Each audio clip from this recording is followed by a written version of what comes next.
Συγκεντρωθήκαμε εδώ αυτό το πανέμορφο βράδυ για να δώσουμε ψήφο εμπιστοσύνη στην κυβέρνηση. Επιτρέψτε μου να βγω εκτός του στενού θέματος των εκατέρωθεν αντιπαλωτήτων και επιχειρημάτων και να αξιοποιήσω το χρόνο μου αναφέροντάς σας τους λόγους που με όθησαν πριν λίγες ώρες να προαναγγείλω την παραίτησή μου.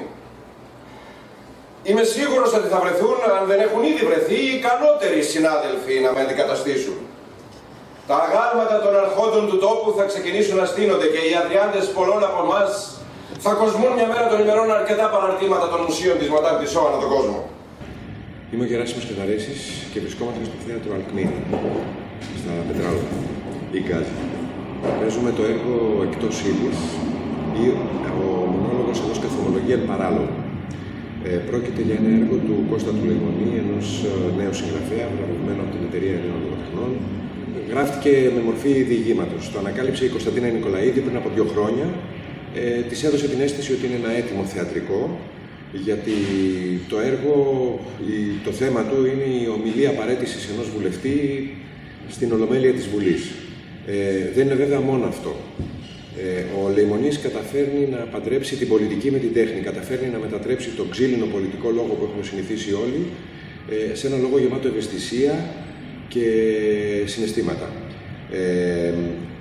Είναι ένα έργο που μιλά για τη φθορά ενός ανθρώπου μέσα από τα γρανάζια της εξουσίας, μέσα από το χρόνο που περνάει και αφήνει πάνω του διάφορα σημάδια και πώς σιγά σιγά οι καθημερινές μικρές υποχωρήσεις και οι μικροί συμβιβασμοί που κάνουμε στη ζωή μας κάνουν τελικά να φτάσουμε κάποια στιγμή και να διαπιστώνουμε ότι έχουμε γίνει κάτι άλλο από αυτό που είχαμε ονειρευτεί. Δεν ήταν τα όνειρά μας όταν ξεκινάγαμε τα ίδια με αυτό που έχουμε γίνει σήμερα.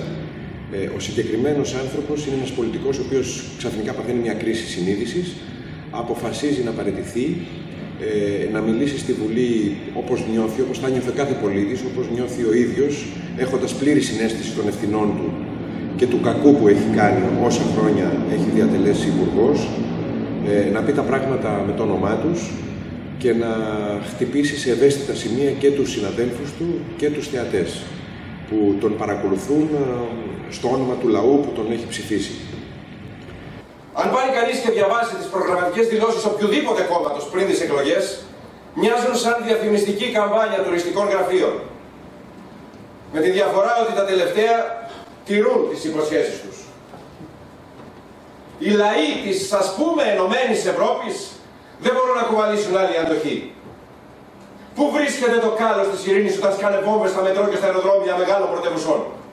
Προς τα πού αγναντεύει η αλληλεγγύη όταν ο πληθυσμός σε χώρες όπως η Ελλάδα και η Ισπανία μειώνεται καθημερινά, όχι λόγω φυσικών αιτιών, αλλά λόγω αυτοκτονιών και λιμοκτονίας?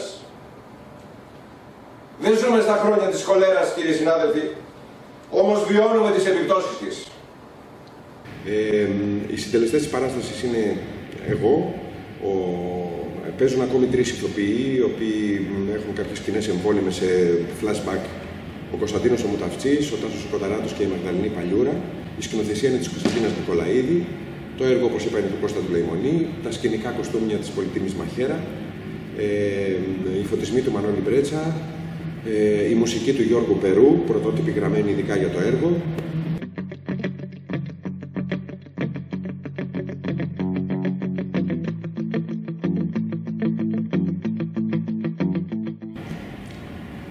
Φυσικά πρόκειται για ένα έργο που θα λέγαμε ότι είναι λίγο επιστημονικής φαντασίας. Είναι κάτι το οποίο δεν πρόκειται να συμβεί ποτέ στη Βουλή, δεν έχει συμβεί, τουλάχιστον εγώ δεν ξέρω παρόμοιο περιστατικό στην Ελληνική Βουλή. Πιθανόν να έχει συμβεί κάπου στο εξωτερικό, για να μην είμαστε και πολύ απόλυτοι. Αλλά είναι πάρα πολύ δύσκολο ένας άνθρωπος να βγει και να πει δημόσια, να κάνει την αυτοκριτική του πραγματικά και να μιλήσει για όλα τα ψέματα και τα κακά που έχει κάνει στη ζωή του. Στη Βουλή αυτό είναι κάτι ακόμη πιο δύσκολο, μια και έχει αναπτύξει η εξουσία ίδια ένα μηχανισμό τέτοιον που δεν αφήνει περιθώρια για τέτοιου είδους εκδηλώσεις. Ακόμη και να το θέλει κάποιος, είναι σίγουρο ότι θα βρεθούν οι τρόποι να σωπάσει ή τέλος πάντων να μην το κάνει δημόσια, να το κάνει ιδιωτικά, να το κάνει με κάποιον άλλο τρόπο.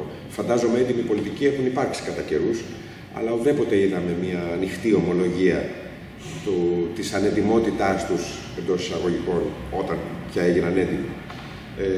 Ή δεν έχουμε δει καμιά δημόσια παραδοχή λαθών με ταυτόχρονη αυτοκριτική και επίρρηψη ευθυνών πάνω τους. Συνήθως φταίνε πάντα οι άλλοι, φταίνε άλλα πράγματα. Οπότε θα μπορούσαμε να πούμε το συγκεκριμένο είναι λίγο φαντασία, δεν πρόκειται να συμβεί στην πραγματικότητα. Εγώ δεν το πιστεύω τουλάχιστον ότι θα μπορούσε να συμβεί. Οι πολιτικοί είχαμε φτάσει και μαζί με τον εαυτό μου μέσα στο βαθμό του υπέρτατου λαϊκισμού και της ακατάσχετης υποσχεσιολογίας. Το ένα ψέμα φέρνει τ' άλλο και πήγαινα λέγοντας. Παινία αξιών τέχνας κατεργάζεται. Τώρα που το σκέφτομαι, ευτυχώς που δεν ζει ο Πλάτωνας στις μέρες μας. Θα απογοητευόταν από την πλήρη αδιαφορία που θα το έδειχναν τα μέσα μαζικής ενημέρωσης, καθώς το μόνο κανάλι που ίσως να το καλούσε μια συνέντευξη θα ήταν η δημόσια τηλεόραση. Ο μισός κόσμος θα τον έλεγε δογματικό και ο άλλος μισός εξτρεμιστή. Ξέρετε, δεν θα αρνηθώ ότι έκανα χάρες. Πολλές χάρες. Είχα μεσολαβήσει όπως και κάθε βουλευτής που σέβεται τον ψηφοφόρο του σε εξυπηρετήσεις, για να το πω κομψά. Δεν με πειράζει. Ίσα ίσα με ευχαριστούσε. Μου ικανοποιούσε το ηγετικό μου αποθυμένο. Με έκανε να νιώθω, με έκανε σημαντικό όχι μόνο μπροστά στα μάτια του κόσμου, αλλά και των δικών μου φίλων και συγγενών. Μου άρεσε αυτή η δύναμη που αποκτούσε σταδιακά. Νόμιζα ότι ήμουν ένας μικρός θεός. Τι γλυκιά που είναι άτιμη εξουσία. Βρήκανε πάνω σου τη σκόνη, βρήκανε πάνω σου το χώμα και δεν έβγαζες μιλιά. Αυτό για το οποίο μιλάει το έργο είναι στην ουσία το πώς ένας έτοιμος άνθρωπος, γιατί αυτός ξεκινάει έχοντας όνειρα να αλλάξει τον τόπο, να προσφέρει πραγματικά στην πατρίδα και στους συνανθρώπους του. Πώς όμως σιγά σιγά ο μηχανισμός της εξουσίας, όλο αυτό το σύστημα τέλος πάντων, τον οδηγεί σε καθημερινές μικρές υποχωρήσεις, σε καθημερινές αναστολές των ιδεών του και των ονείρων του και το ό,τι είχε σκεφτεί και σιγά σιγά να γίνει και αυτός ένα άλλο πρόσωπο, κάποιος άλλος. Να πάψει να είναι ο έντιμος που ξεκίνησε με τα όνειρα και έχοντας σαν αρχή του την αλλαγή του τόπου και το καλό και το δίκαιο και να γίνει ένας άλλος άνθρωπος. Δεν θα μπορούσε να έχει φτάσει να επιβιώσει αν δεν τα έχει κάνει όλα αυτά. Δηλαδή είναι τέτοιο το σύστημα της εξουσίας που σε κάνει και συνένοχο σε όλα αυτά, με αποτέλεσμα μετά να μην μπορείς να ξεφύγεις. Δηλαδή είσαι μέλος αυτής της αλυσίδας, αυτού του γραναζιού, δεν υπάρχει τρόπος επομένως να ξεφύγεις μετά. Ο μόνος τρόπος είναι να παραιτηθείς, να πας σπίτι σου και μάλιστα να μην θίξεις το σύστημα. Γιατί αν το θίξεις, κινδυνεύεις. Κακά τα ψέματα. Δεν θα πρέπει να αγγίξεις ευαίσθητα σημεία. Θέλεις να σε πιάσει κρίση ετοιμότητας, ας σε πιάσει. Πήγαινε σπιτάκι σου και κάτι είναι ιδιωτικά και μην ενοχλήσεις και το γρανάζι γιατί το σύστημα συνεχίζει να δουλεύει από εκεί. Οπότε ένας έτοιμος άνθρωπος δεν νομίζω ότι έχει περιθώρια να υπάρξει μέσα σε μια τέτοια βουλή. Ακόμη και οι πιο έντιμοι που ξεκινάνε, γιατί υπάρχουν τέτοιοι άνθρωποι, συνήθως ή παραιτούνται πολύ νωρίς ή φεύγουν ή τους ξερνάει το ίδιο το σύστημα. Με τις πρώτες ευκαιρίες φεύγουν. Και να σας πω και κάτι. Δεν υπήρξε στιγμή από την πρώτη μέρα της εκλογής μας που να μην σκεφτόμασταν τις επόμενες εκλογές. Όποτε αυτές και αν γίνονταν. Γράφαμε ένα κατάλογο με 20-30 υποσχέσεις για τη χαμηλή τάξη για να τηρήσουμε τις 3. Γράφαμε έναν άλλο κατάλογο με 10-20 υποσχέσεις για τη μεσαία τάξη για να τηρήσουμε τις 2.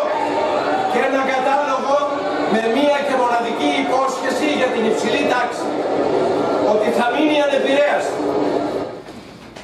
Το πώς φτάσαμε ως εδώ είναι μεγάλη κουβέντα. Φτάσαμε ως εδώ γιατί μας φέρατε κι εσείς εδώ. Οι θεατές από εκεί ψηλά. Δεν τελέσατε έγκλημα μόνον διαπράξεως που μας ψηφίσατε ως ανάξιους διαδόχους παράξεων προγόνων, αλλά και διαπαραλήψεως. Διότι αν εχόσασταν όλα αυτά τα χρόνια, μην μπορεί ενθαρρύνετε κιόλας το βουλημικό σαράκι της εξουσίας να κατατρώει το τίμιο ξύλο της ίδιας σας της συνείδησης, της ίδιας σας της ψυχής.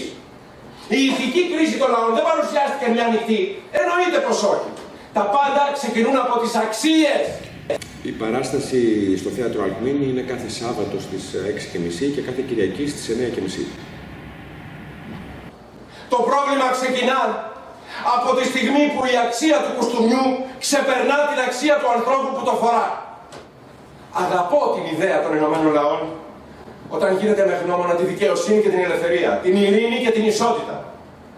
Τη μισώ όμως όταν γίνεται με γνώμονα την οικονομική τους ηγεμονία, τον ψυχολογικό πόλεμο και την αδικία, τον ρατσισμό και τον εκφοβισμό. Κανείς άνθρωπος δεν γεννιέται για να κοιτά κάτω.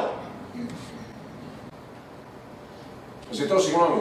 Τι θες επιτέλους να πεις όμως, Μην βιάζεστε κύριε συνάδελφε, μην βιάζεστε, δεν βρέχει ακόμα έξω.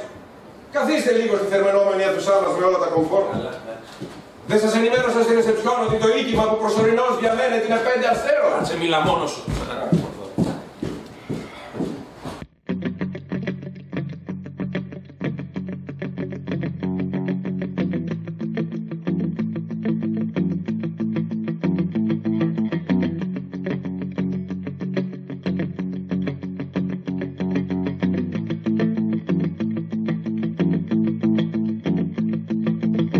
Βρήκανε πάνω σου τη σκόνη, βρήκανε πάνω σου το χώμα και δεν έβγαζες μίλια.